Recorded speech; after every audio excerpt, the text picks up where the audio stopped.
Eduardo Angelim, 36 anos, pai de 2 filhos. A menina se chama Eduarda, também por homenagem.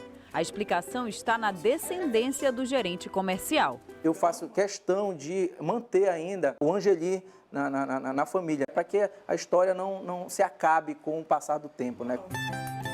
Ele é tataraneto de Eduardo Francisco Nogueira, mais conhecido como Eduardo Angelim, um dos principais líderes da cabanagem. O interessante é que na escola, a gente sempre, nas feiras de cultura, a gente realizava trabalhos voltados para a história da cabanagem, né?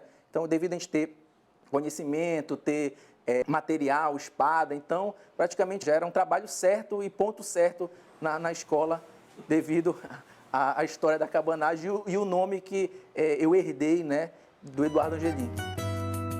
Nascido no Ceará em 6 de julho de 1814, o menino de 11 anos veio com a família à província do Grão-Pará, fugindo da seca do sertão. No Acará, nordeste paraense, Eduardo conheceu o fazendeiro Félix Clemente Malcher, que incentivou a participação do jovem na Revolução Cabana. O sobrenome Angelim, na verdade, foi um apelido relacionado ao espírito de luta partidária, em comparação com a madeira, muito resistente. Veio fugido, segundo constam, da seca no Ceará, numa das secas no Ceará. E fez muita fortuna nessa região do Acará, que estava em um momento de prosperidade nesse período do final do século XVIII para o início do século XIX. Junto com o próprio Malcher, que vem de Santarém, casa-se com uma senhora de uma rica família local. E desse casamento ele ganha uma fazenda nessa região e é daí que ele atrai esses migrantes, da onde vem o Angelim. A luta pela autonomia da província para que fosse separada do Império do Brasil começou cedo, aos 19 anos. Eduardo Nogueira Angelim é um dos personagens mais importantes do período da história da cabanagem, um período que vai de 1835 a 40. E a participação do Eduardo Angelim é marcante, principalmente pelo fato dele ser um idealizador militar dos planos de tomada do Palácio Imperial, hoje sede do Museu do Estado do Pará, em 1835, em 7 de janeiro de 1835. A partir de julho de 1836, ele se torna presidente do poder cabano. Um governo pautado pela fidelidade aos ideais cabanos, disseminados pelos líderes como Batista Campos e Felipe Patrone. Eduardo Angelim criou novos grupos de militares para defender o poder cabano, uma espécie de polícia secreta. Mas abalados por brigas internas, em definição de um programa de governo, os cabanos não ficaram no poder por muito tempo. O regente Diogo Feijó mandou em 1836 uma esquadra comandada por Francisco José Soares de Andréia e a capital da província foi retomada. Angelim acabou preso no Acará. Ele foge e aí ele é caçado e é pego em 37 para 38.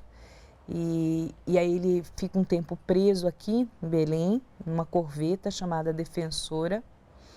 E aí os presos que são encabeçados, né, são as cabeças, né, das lideranças, um dos vinagres e ele, os dois são mandados para serem julgados no Rio de Janeiro. E os dois são julgados, são condenados e são deportados. O Angelim, a princípio, ficaria no Rio. Mas aí, segundo encontra-se em alguns documentos, ele foi assistir uma sessão da Câmara de Deputados. E lá ele se empolga com o discurso de um dos deputados liberais e aí grita "Viva a República" na arquibancada lá da Câmara dos Deputados. Depois ele é preso por conta disso novamente e aí ele é mandado para Pernambuco e passa, então, até 1850 ele fica preso Fernando de Noronha. Anos depois, a anistia.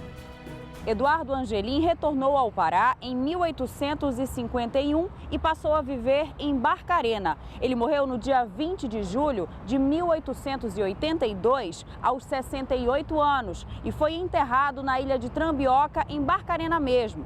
Mas no ano de 1985, os restos mortais de Angelim, junto com o de outros líderes cabanos, o padre Batista Campos, Félix Malcher, Antônio e Francisco Vinagre, foram trazidos aqui para o Memorial da Cabanagem, que fica localizado logo na entrada da cidade de Belém.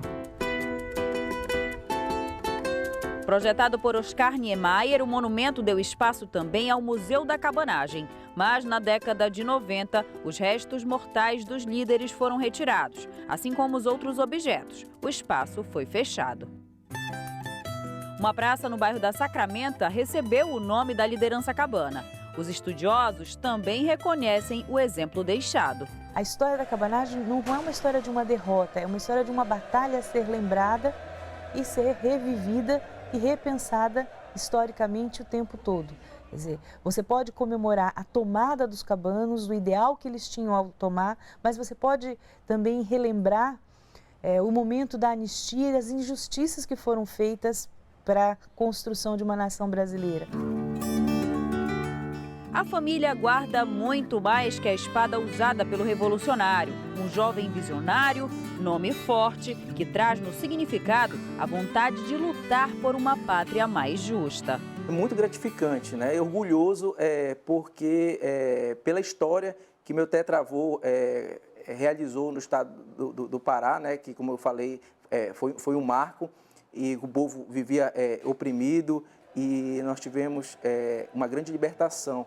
O recado que eu deixo é que as pessoas se interessem, busquem informação, né, pela essa história. Foi uma história muito bonita que nós tivemos no estado.